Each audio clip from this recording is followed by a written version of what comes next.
impeachment kahapon, ha? O ito, at reaksyonan na natin yung mga nangyaring kaguluhan diyan. O mga wala namang kakwenta-kwenta. Again, hindi ko ito pinanood, ngayon ko pa lang din panonoorin itong balitang ito. Ating tingnan kung ano ang mga makikita nating kabulastugan dito. May sapat na basehan para ma-impeach si Vice President Sara Duterte. Yan ang napakaisahang pasya ng House Committee on Justice sa ika-4 na impeachment hearing kahapon. Pero giit ng kapo ng bise, labag sa saligang batas sa ginagawang pagdinig ng komite. Yan ang express report. O kasi pagdinig, hearing. Hearing kasi nga you're only investigating or you're only looking for the probable cause. Naghi-hearing ka na. Hindi na clarificatory questions nagte-testify na Unang-una sa lahat NBI. Ang NBI sa akin ng gobyerno 'yan. Pwedeng diyan ka kasi diyan ka hihingi ng clearance. Halimbawa, ako testigo. Meron akong sinabi. Si NBI yung magsasabi whether yung testimonya ko is accurate or not. Kumbaga pwedeng gamitin si NBI as malaking tulong para sa desisyon ng mga huwes whether totoo o hindi yung sinasabi ng testigo. Ang problema dito kasi ang tumitistigo yung NBI na mismo. 'Di ba? Hindi yung NBI na mismo. So parang sinasabi na ng NBI na may kasalanan talaga itong si Inday Sara. So ako bilang judge, kanino ako ngayon magtatanong? Ikaw na mismo nag-aakusa na kay Inday Sara. 'Di ba? Kanino ako bilang huwes, kanino ako ngayon kukuha ng pagdidesisyonan ko whether tama o hindi or may basihan yung demanda nila or wala. Ikaw na dapat na patas ka, ikaw mismo yung nag-aakusa. Doon pa lang mali na 'Di ba? So hindi dapat unang-una sa lahat ang NBI hindi dapat sila talaga pumupunta diyan at nagte-testify. First off, may kaso, may ebidensya. Yung ebidensya titingnan mo lang, sapat ba? Kung hindi sapat, hindi mo isasama sa kaso. Pero kung sapat yung ebidensya noong nag-aakusa, bakit yung ebidensya na nag-aakusa kasama yung testimonya ng NBI? Dapat Senate ang nagpapatawag sa NBI. Pagdating dito NBI, balita ko nag-conduct kayo ng investigasyon patungkol dito sa death threat ni Inday Sara. Anong findings ninyo? Yun ang pagdidesisyonan ng Senado. Hindi, dito pa lang sa Congress ginawa na nila. Sa Congress pa lang, inilabas na nila yung investigasyon ng NBI. Anong tawag dun? Di fishing expedition yun. Akala ko ba clarificatory questions lang ang pwede? Bakit may mga testimonials na nagaganap? Ni Marian Enriquez. Sa unanimous vote na 53 in favor at walang tumutol, nakitaan ng House Committee on Justice na may probable cause o sapat na basihan ang dalawang reklamong impeachment laban kay Vice President. Grabe yung asawa ni Barbers. Yung asawa ni Barbers, sabi nila si Inday Sara daw kailangan daw magpatingin ng utak. Palagi ko dapat mauna yung asawa ni Barbers magpatingin ng utak. Sinong tarantadong magba-violet na lipstick? Ano mo, parang baliw. Violet yung damit, violet din yung lipstick. Gago, hindi na uso yan. Utang ina, nasa children's party ka? Ano yung kasal? May team? May motive? Walang hiya talaga. Sabi ko nga, ang dami nilang sinasabi dito tungkol sa well-being ni Inday Sara. Gago, kayo magpatingin. Hindi naman kayo mga psychiatrist, hindi naman kayo mga doktor. Kina-question niyo yung well-being ni Inday Sara. Ba't yung well-being ni Bongbong di niyo i-question? Tangina, mali-mali yung mga ibinabalita. Puro katarantaduhan yung mga lumalabas sa bibig, pautal-utal. Tapos putang ina, ngiwi ng ngiwi. Bakit hindi yan ang ipacheck nyo? Bakit si Inday? Normal lang naman sa isang tao ang magalit. Ikaw, putang ina mo, hayupin kita. Hambalusin kita ng walang kaabog-abog. Hindi ka magagalit. Di ba? Sinasabi nila kailangan daw magpa-check up ni Inday Sara dahil sobrang magagalit. Putang ina ninyo.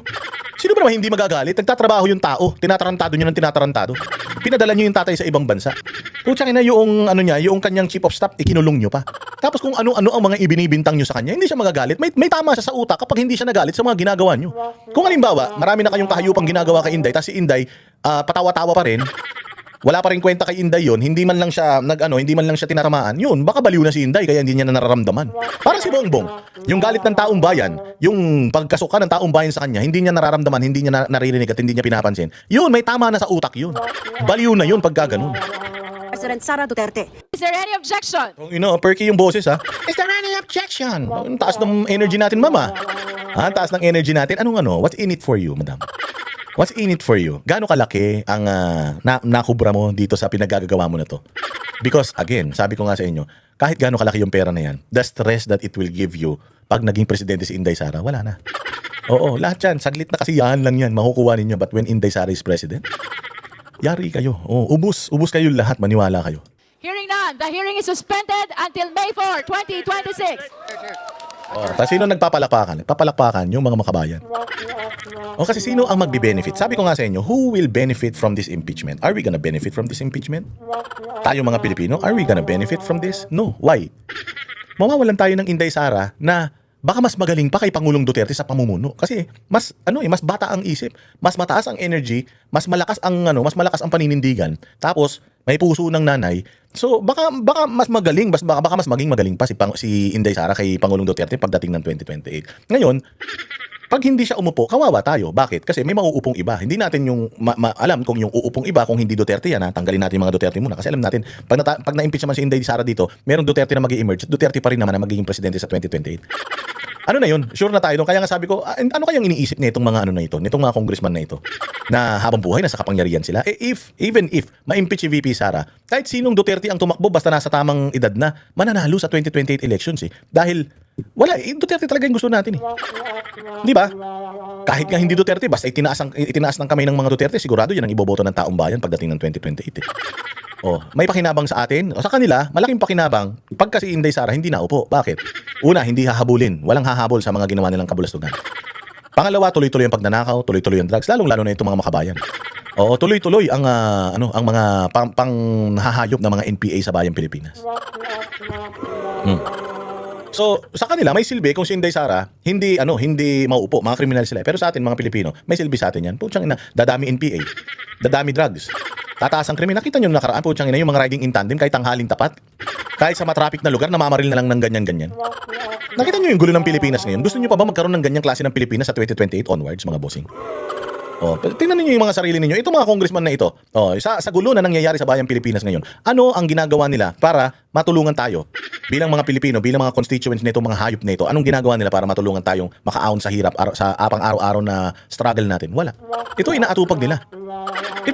Kaya ako, sigurado ako maraming mga nanonood sa akin sa mga distrito, iba-ibang distrito dito sa Pilipinas. Tandaan ninyo, nandito ba yung mga congressman ninyo? Kung nandito yung mga congressman ninyo, itakwil nyo na yan.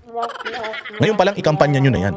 O, kasi hindi talaga boses ninyo yung nire-represent ng mga yan. Ang nire-represent ng mga yan, yung personal interest nila. Ano yun? Mga kontraktor yung iba dyan. Sindikato yung iba dyan. Drug lord yung iba dyan. Kurakot halos karamihan yan. O, nakinabang ba kayo? Hindi. May mga bagong proyekto ba sa mga distrito ninyo? Wala. Kasi lahat nasa bulsa nila, tas iboboto nyo pa? O. Kumbinsido silang may nangyaring pang-aabuso sa kanyang confidential funds. May hindi pagdedeklara ng tama sa kanyang Statement of Assets, Liabilities and Net Worth o SALIN dahil hindi tugma sa bilyon-bilyong piso. Yun ang meron daw, ang kinakaso nila kay Inday Sara ay una, meron daw pagwaldas ng kanyang confidential funds. Oh, confidential funds. Sigurado ako, pag nanalo si Inday, bubuksan niya lahat ng confidential funds. At sigurado ako, yung mga confidential funds noon, retroactive to. Mga confidential funds noon na hindi klaro, sigurado ako bubuksan niya yan.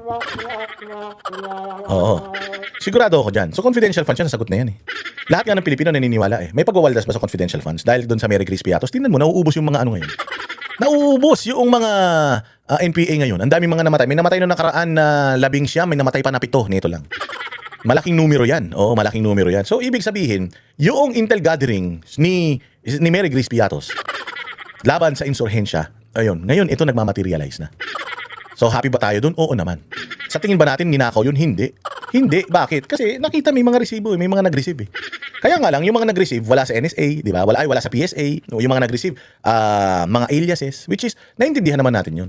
Di ba? Kapag ang PIDEA, nagbigay sila ng pabuya sa kanilang mga asset na nakapagpahuli ng malalaking pusher, hindi ba naka-disguise yan? Hindi rin naman tunay na pangalan yan.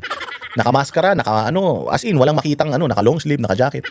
Eh kasi nga pinapangalagaan yung confidentiality nung kanilang asset. Ganon din kay Inday Sara. Napakadali nilang i-depensa ito sa pagdating sa korte. O pangalawa, SALIN. Anong problema sa SALIN niya?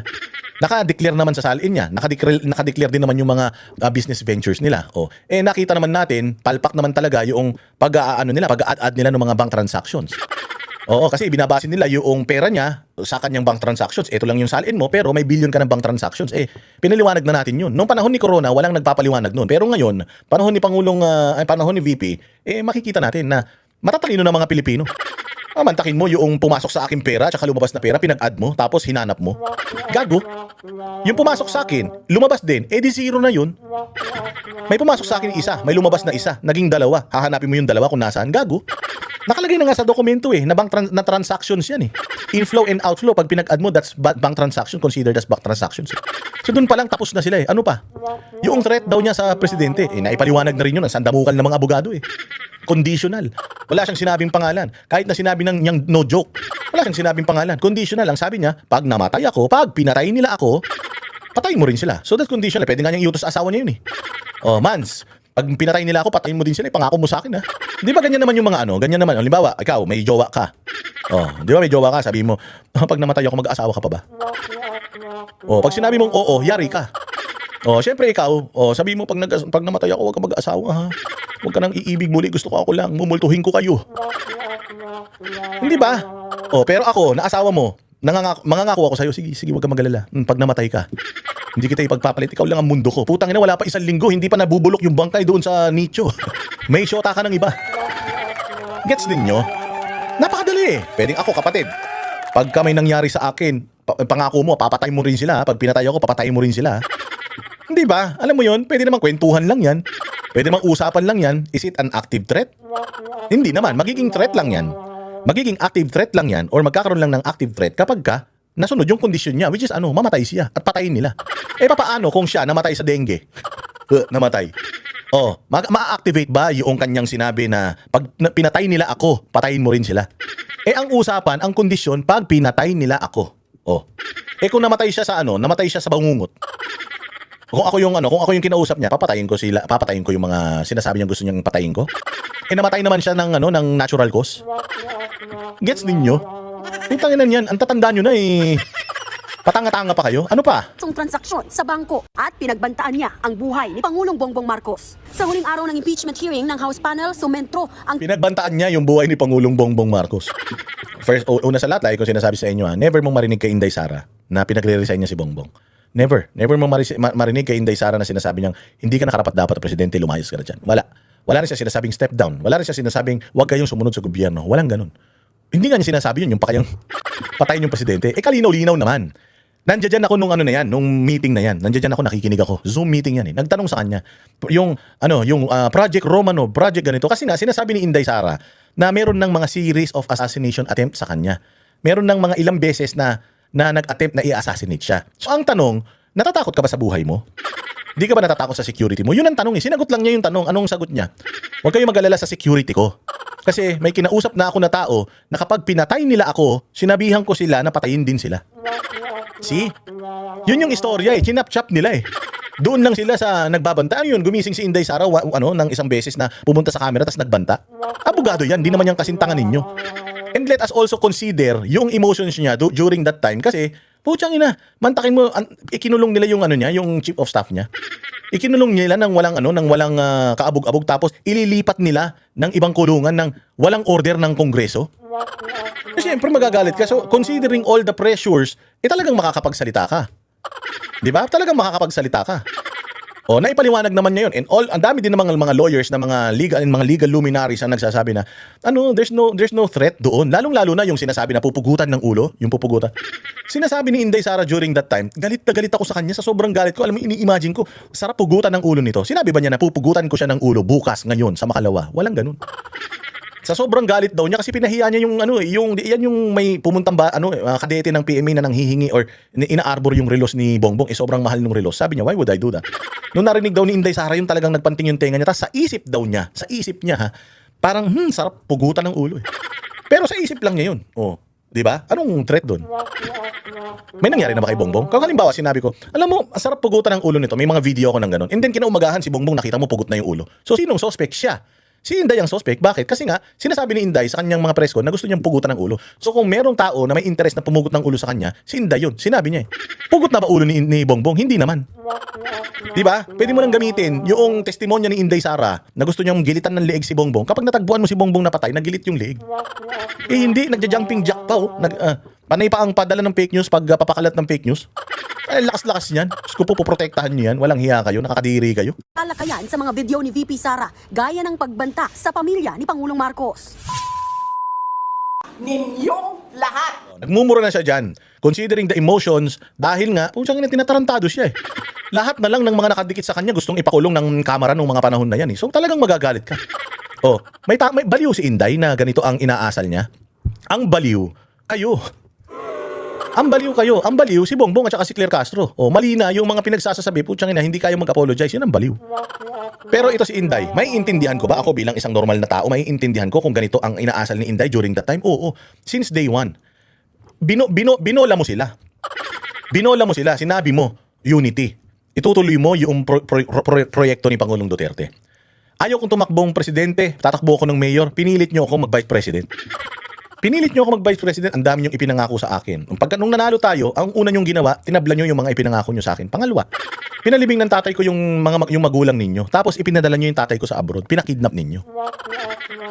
Tapos ang damukal, pati ba naman yung kay OJC na tumutulong sa Pilipinas, tumutulong sa mga Pilipino, simbahan, tahimik na nagdadasal lang sa kanilang banal na dako, binaboy-baboy ninyo. May namatay pa. Hindi ako magagalit niyan. Tapos yung Davao City, na iniingat-ingatan nila, pinaganda nila, tinatarantado ni Torre. Kung ano-ano ang ikinakaso kay Baste, ano-ano yung kinakaso kay Pulong, yung kapatid na bunsong babae, kung ano-anong paninira. Tapos eto pa, yung mga staff niya na nananahimik, ginigipit sa Kongreso, muntik pa siyang ipitin sa ambulansya, hindi ka magagalit niyan. Kung hindi ka magagalit sa mga ganung bagay, abnormal ka. Baliw ka. O hindi ba? So tayo mga kababayan, naiintindihan ba natin si Inday Sara kung nagkaroon siya ng ganitong, sabihin na natin meltdown or outburst? Hindi. Ganyan din ako Ganyan din ako. Naliligo din ng mura yung mga yan sa akin. Hindi pa ako ginaganito ha. Pinagmumumura ko na yung mga yan. Gusto ko na ba silang mamatay? Sa isip ko nananalangin ako sana bangungutin na yung mga yan. Hindi ko sila papatayin, hindi ko sila babarilin, sasaksakin or what. Pero nananalangin ako masama nga manalangin na mamatay na sila, pero nananalangin ako mamatay sila Hindi pa nila ginagawa sa akin yan ha. Si Inday Sara pa kaya, pakidnap yung magulang, tapos ginigipit yung buong pamilya. Hindi ka ba magkaaganito? Normal na tao to. Oo, ito ang pagpapakita na si Inday Sara is a normal person. Yung magagalit ka sa mga injustices, magalit ka sa mga paglabag sa karapatang pantao, that's normal. Pero kung yung karapatang pantao na nilabag, anuhin mo pa, i-back up mo pa, putang ina, baliw ka nun. Katulad niya, mga congressman, panay ang labag. Katulad na Malacanang, panay ang fake news. Oh, normal lang na magalit tayo. Huwag kang mag-alala, ma'am, sa security ko. Ayun yung sagot, huwag kang mag-alala ma'am sa security ko kasi ang tinatanong dito yung security niya Kasi maraming beses na siyang inassassinate. Tapos yung yung kanyang security pinupull out. So anong plano? O hindi ba? Kasi may kinausap na ako na tao. Sinabi ko sa kanya, kapag pinatay ako, patayin mo si BBM, si Lisa Araneta, at si Martin Romualdez. Pag pinatay ako, ilagay na nga natin sa senaryo Kung si Inday Sara natinik siya ng bangus, ganun. Tapos, namatay siya. So, mag-activate ba yung sinasabi niyang threat? Hindi. Kasi ang linaw may condition Pag pinatay ako.